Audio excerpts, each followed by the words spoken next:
Cette formation 100% gratuite vous est offerte par Annery Investissement, la première société à vous garantir contractuellement des appartements et immeubles de rapport clé en main avec 8% de rendement grand minimum. Pour en savoir plus, cliquez sur le lien dans la description. Bonjour à tous et bienvenue dans la vidéo 30 de cette formation. Alors aujourd'hui on va parler apport dans les projets immobiliers. Je vais vous donner une technique qui est absolument imparable et bien sûr légale pour pouvoir ne pas mettre d'apport quand vous empruntez et que vous faites un prêt bancaire pour du locatif aujourd'hui ou même pour de résidence principale éventuellement. La seule condition c'est qu'il y ait des travaux, donc je vais vous expliquer tout ça. Par contre on va aussi parler du fait est-ce que c'est pertinent ou non de mettre de l'apport dans un projet immobilier aujourd'hui. Eh bien des fois oui, des fois non. Ça va en fait vraiment dépendre de votre profil et de votre stratégie patrimoniale également. Moi il y a des investissements que j'ai fait où je n'ai pas mis d'apport du tout, et c'était absolument pas le but, et aujourd'hui je suis sur une stratégie où je vais mettre un petit peu plus d'apport, donc je vous expliquerai dans quel cas c'est pertinent, dans quel cas ça ne l'est pas, et puis on va surtout regarder le lien de cause à effet, et ensuite je vous donnerai bien sûr la méthode que je vous ai promise. N'oubliez pas de vous abonner à la chaîne pour les personnes qui ne sont pas encore abonnées, ça permet de soutenir l'initiative gratuite de cette formation, et puis également de liker les vidéos pour donner plus de visibilité à l'algorithme YouTube, ce qui permet de faire connaître la chaîne, et puis surtout nous inciter à pouvoir continuer à produire des vidéos comme ça, gratuitement en ligne.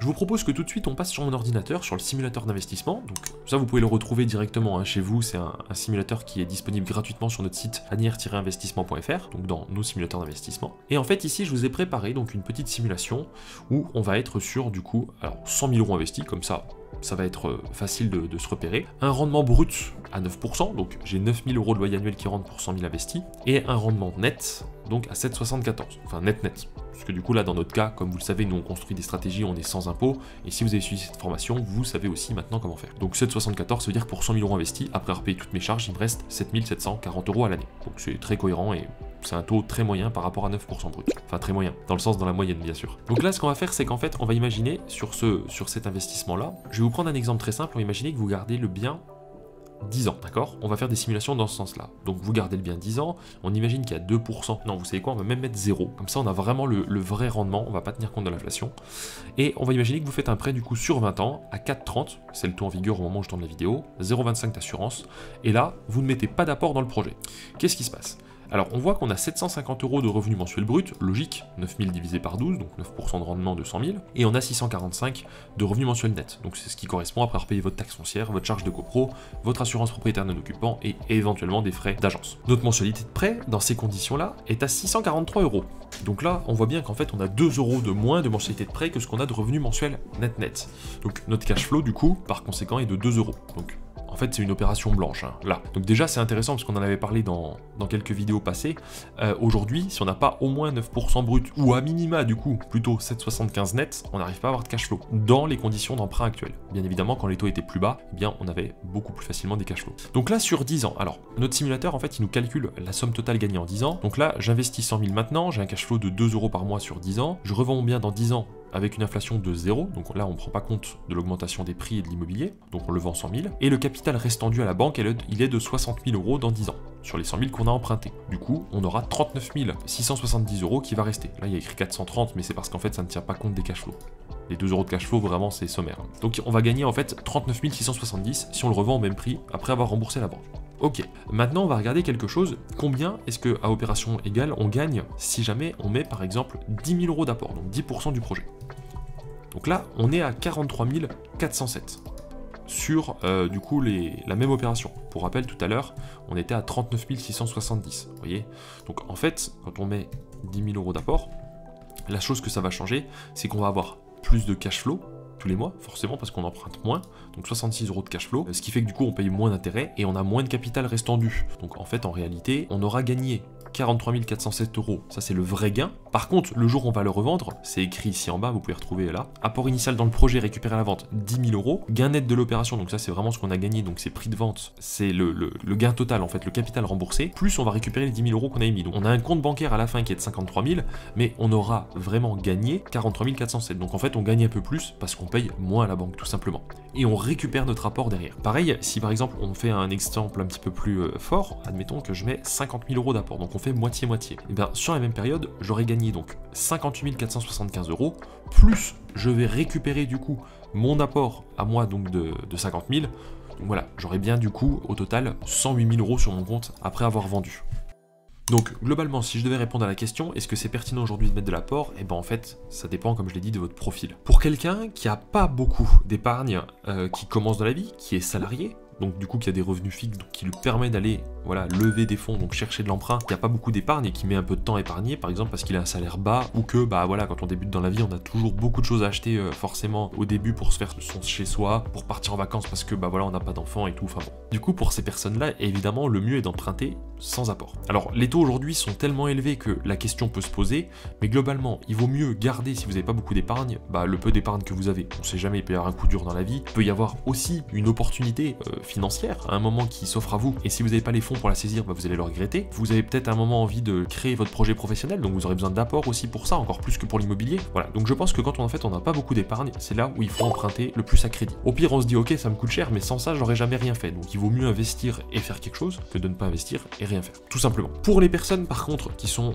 entrepreneurs, avec des revenus variables ou du moins qui ne sont pas fixes ou pas appréciés par les banques. Pour les personnes qui gagnent beaucoup, donc qui économisent beaucoup. En fait, la stratégie va plutôt se construire sur une stratégie mixte en général, c'est-à-dire qu'en fait l'argent est moins difficile à épargner, donc on a moins de mal à la mettre et moins de mal à se refaire derrière. Vous allez donc pouvoir acheter, par exemple, admettons si vous achetez 2 appartements à 50 000 €, pourquoi pas en acheter un cash et un à crédit, ce qui fait que du coup bah votre capacité d'épargne elle est pas trop entravée puisque vous en aurez acheté un cash, vous aurez des revenus et puis vous aurez quand même acheté un crédit. Donc en fait c'est en faisant une stratégie mixte qu'on arrive à aller chercher derrière des gros patrimoines d'ici 20 ou 30 ans.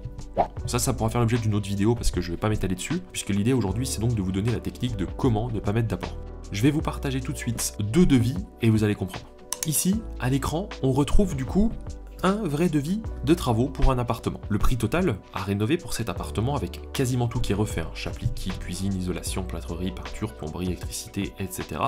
On va arrondir à 26 000 €. Ça c'est le vrai devis fait pour un vrai client. Je vais pas vous donner les chiffres exacts de l'opération, tout simplement parce que là je les ai pas en tête, en tout cas pas à l'euro près, mais globalement le client va aller voir sa banque et va dire bah bonjour, j'achète un appartement, admettons 30 000 €, donc ça va me faire avec les frais de notaire 33 000, donc je vais avoir un besoin en fait de financement de 33 000 plus mes travaux de 26 000, donc du coup ça veut dire que j'arrive à 58 938 € au total. Et puis par la même occasion je vais vous donner la technique de comment faire financer donc du coup vos meubles, puisque c'est la même technique exactement que pour faire financer son projet sans apport. C'est que derrière vous allez dire à votre banque, eh ben voilà, je vais moi en plus acheter des meubles, donc j'ai un vrai besoin en financement de, je sais pas, je vais rajouter 3 500 €. Donc j'ai un vrai besoin pour ce projet total de 62 438. Vous allez présenter ça à la banque va vous dire d'accord, 62 438, très bien, bah écoutez, nous on va vous demander par exemple sur ce projet de payer voilà, je sais pas, les frais de notaire plus 2-3 trucs, ça fait 10% admettons, vous voyez, du financement. Donc elle va vous demander en fait 6 000 € d'apport globalement sur votre projet. Et donc pour ne pas mettre cet apport, la stratégie, elle consiste tout simplement à présenter un dossier qui est plus gros que vos besoins. Et là, je vais vous partager un devis faux du coup, où ici, on n'a plus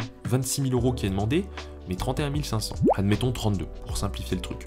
Ça veut dire que du coup, on a demandé 6 000 € de plus. Et du coup, dans ce cadre-là, en fait, ce qu'on va faire, c'est que vous allez envoyer à la banque et dire, bah en fait, j'ai pas un besoin à 63 000, ou 62 000, je sais plus ce que j'avais dit, j'ai un besoin du coup à 69 000. Donc elle va vous dire, ça marche, bah écoutez, c'est bon, voilà, blabla. On va vous demander du coup 10%, donc 6 900 €.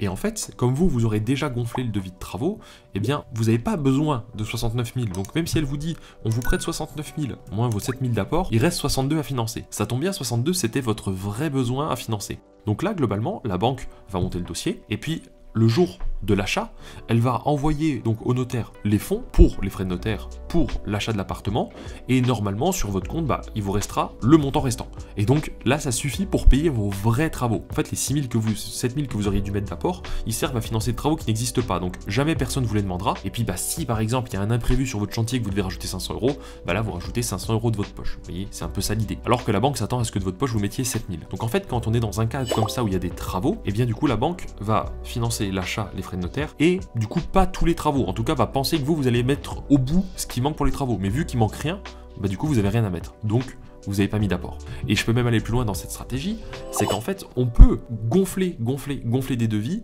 si vous avez la capacité d'emprunt bien sûr. Admettons que pour ce projet je gonfle mon devis jusqu'à 85 000. Alors 85 000, pareil, la banque si elle me dit bah écoutez, on veut que vous mettiez 10 000 d'apport, hein, je prends un exemple comme ça. 10 000 ça commence à faire beaucoup sur un projet aussi petit, hein, donc c'est rarement autant. D'habitude c'est plutôt 5-10%. D'habitude en général c'est frais de notaire, frais de dossier, parfois un petit peu plus, mais c'est quand même pas non plus si courant. Donc en gros si jamais vous demandez 85 000 et que la banque vous dit bah il faut mettre 10 000 d'apport, ça veut dire que du coup elle vous finance 75, sauf que vous avez besoin que de 62 dans la vraie vie.